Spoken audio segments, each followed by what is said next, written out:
بسم اللہ الرحمن الرحیم اللہم صلی علی محمد وعلی محمد۔ مومنین کرام، آج جس طرح معلوم ہے سب کو کہ گرہن ہونا ہے، چاند گرہن، تو نماز آیات واجب ہو جاتی ہے، اور یہ اس صدی کا سب سے بڑا گرہن ہے۔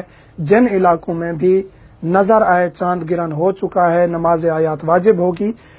جن چیزوں سے نماز آیات واجب ہوتی ہے وہ یہ ہیں: چاند گرہن، سورج گرہن، یہ پورے گرہن ہوں یا ان کا کچھ حصہ گرہن لگ جائے، نماز آیات واجب ہو جائے گی۔ اس طرح زلزلہ آ جائے، اس سے بھی نماز آیات واجب ہو جائے گی۔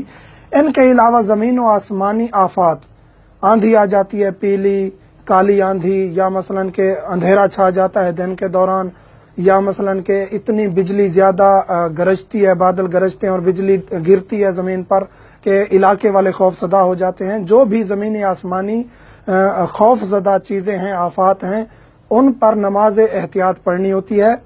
اور چاند اور سورج گرہن کی جو نماز آیات ہے وہ واجب ہے۔ اگر پورا گرہن ہوا ہے تو وہ اس کی قضا بھی ہے، باقی چیزوں کی قضا نہیں ہے۔ چاند اور سورج گرہن ہوتے ہی نماز واجب ہے گرہن ختم ہونے تک۔ نماز کا یہ جو گرہن ہے، اس کا واجب کا وقت یہ ہے کہ گرہن لگ گیا ہے، اس ٹائم نماز کے وجوب کا وقت شروع ہوتا ہے گرہن ختم ہونے تک۔ تو اگر کسی کو معلوم نہیں تھا، اس کا آگے حکم آ رہا ہے، مکمل گرہن ہوا ہے تو ہر صورت میں قضا ہوگی۔ اگر معلوم نہیں تھا، سو رہے تھے، کسی نے بتایا نہیں ہے، اور اگر چاند یا سورج گرہن مکمل ہوا تھا، مکمل جو ہے وہ گرہن لگا تھا، تو اس کی قضا واجب ہوگی، چاہے آپ کو معلوم نہیں بھی تھا۔ جن علاقوں میں گرہن وغیرہ ہو وہیں نماز واجب ہے۔ ہاں، اگر یہاں گرہن لگا ہے عراق میں، عراق کے بعض علاقوں میں لگا ہے، بعض میں نہیں، تو جہاں نہیں گرہن لگا وہاں نماز واجب نہیں ہے۔ عراق پورے میں لگا ہے، نظر آیا ہے گرہن، لیکن ایران میں نظر نہیں آیا، تو وہاں بھی نماز واجب نہیں ہوگی۔ جہاں نظر آئے گرہن لگا ہوا وہاں نماز آیات واجب ہے۔ طریقہ کیا ہے؟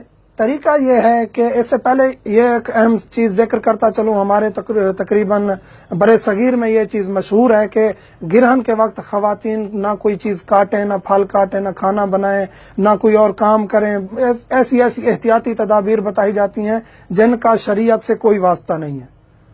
یہ نہیں ہے کہ خاتون کوئی کام نہ کرے، وہ ہر کام جو مباح کام ہے یا واجب کام ہے وہ کر سکتی ہے، اس کے لیے کوئی حرج نہیں ہے، لیکن بہتر ہے، ہر کسی کے لیے بہتر ہے کہ وہ اس ٹائم نماز آیات پڑھنے کے بعد مصلی پر بیٹھیں یا اس ٹائم ذکر خدا کرتے رہیں۔ لیکن یہ جو ہے کہ بچہ فلاں پیدا ہوگا، کٹا ہوا نعوذ باللہ پیدا ہوگا، یا اس قسم کا، یہ باتیں فضول ہیں، ان کی کوئی اہمیت نہیں ہے۔ طریقہ یہ ہے کہ 2 رکعت نماز پڑھنی ہے۔ 2 رکعت نماز کا طریقہ یہ ہے کہ حمد پڑھیں گے، اس کے بعد سورت پڑھیں گے، سورت کے بعد رکوع میں چلے جائیں گے، پھر کھڑے ہوں گے، پھر رکوع میں چلے جائیں گے، پھر کھڑے ہوں گے، اور کھڑے ہونے کے بعد رکوع میں گئے، کھڑے ہوئے، پھر آپ الحمد اور سورت پھر پڑھیں گے۔ 5 رکوع کرنے ہیں ہر رکعت میں۔ بسم اللہ الرحمن الرحیم الحمدللہ رب العالمین پڑھ کے دوسری سورت پڑھ کے رکوع میں گئے، رکوع ہو گیا، پھر کھڑے ہو گئے، پھر الحمد اور سورت پڑھیں گے، پھر دوسرے رکوع میں چلے جائیں گے، پھر کھڑے ہو کے الحمد اور سورت پڑھیں گے۔ اسی طرح 5 رکوع کرنے ہیں، اور اسی طرح دوسری رکعت بھی ہے۔ باقی طریقہ وہی ہے صبح کی نماز کا، لیکن ان میں 5 رکوع ہیں، یعنی رکوع اضافی ہیں۔ رکوع کے بعد کھڑے ہو کر آپ نے سورتیں پڑھنی ہیں۔ تو اس کا ایک اور طریقہ بھی ہے جو شارٹ ہے، مختصر ہے۔ آپ الحمد پڑھ کے سورت پڑھیں، پھر رکوع میں چلے جائیں۔ تو جو آپ حمد کے بعد سورت پڑھیں گے، جو بھی سورت پڑھنا چاہتے ہیں، اس کی 1 آیت تلاوت کریں، اور رکوع میں چلے جائیں، پھر اٹھ کے اس کی دوسری آیت تلاوت کریں، پھر رکوع میں چلے جائیں، اٹھ کے پھر تیسری آیت۔ تو آپ کو الحمد اور سورت مکمل جو ہے نا وہ نہیں پڑھنی پڑے گی، اور 1 رکعت میں 5 رکوع سمیت آپ الحمد اور 1 سورت میں وہ 1 رکعت ادا کر سکتے ہیں۔ اسی طرح دوسری رکعت میں بھی آپ الحمد پڑھیں، بسم اللہ الرحمن الرحیم پڑھ کے قل هو اللہ احد مثلا پڑھنا چاہتے ہیں، بسم اللہ کے بعد رکوع نہیں کریں گے، بسم اللہ سورت کا جز نہیں ہے۔ تو بسم اللہ الرحمن الرحیم قل هو اللہ احد کہہ کر آپ رکوع میں چلے جائیں گے، پھر کھڑے ہوں گے، اور پھر اللہ الصمد کہہ کر پھر رکوع میں، پھر اٹھ کے لم یلد ولم یولد ایک مکمل آیت پڑھیں گے، پھر رکوع کریں گے۔ 5 رکوع ہیں۔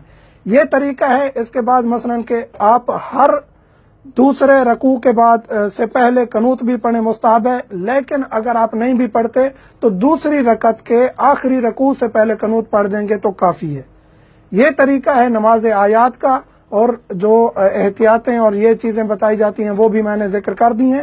مستحب یہ ہے کہ اس کو جماعت کے ساتھ ادا کیا. یہ وہ واحد پنجگانہ کے علاوہ جماعت ہے جس کی شریعت میں ثابت ہے، مثلا کہ نماز جنازہ کا تو ہے، لیکن اس کا بھی موجود ہے کہ آپ جماعت کے ساتھ ادا کریں. مستحب یہ ہے، واجب نہیں ہے. آسمان کھلے آسمان کے نیچے ادا کریں، مسجد میں ادا کریں، یہ مستحبات ہیں. اور باقی جو ہے نا، یہ نماز حیض اور نفسا عورت پر واجب نہیں ہے. ایک خاتون جس کو ایام خاص آئے ہوئے ہیں اس پر بھی واجب نہیں ہے، یا بچہ پیدا کیا ہے نفاس کی حالت میں ہے اس پر بھی یہ نماز واجب نہیں ہے. مومنین کے جو بھی سوالات ہیں واٹس ایپ نمبر ہر ویڈیو میں دیا جاتا ہے. ہم حاضر خدمت ہیں. الحمدللہ رب العالمین.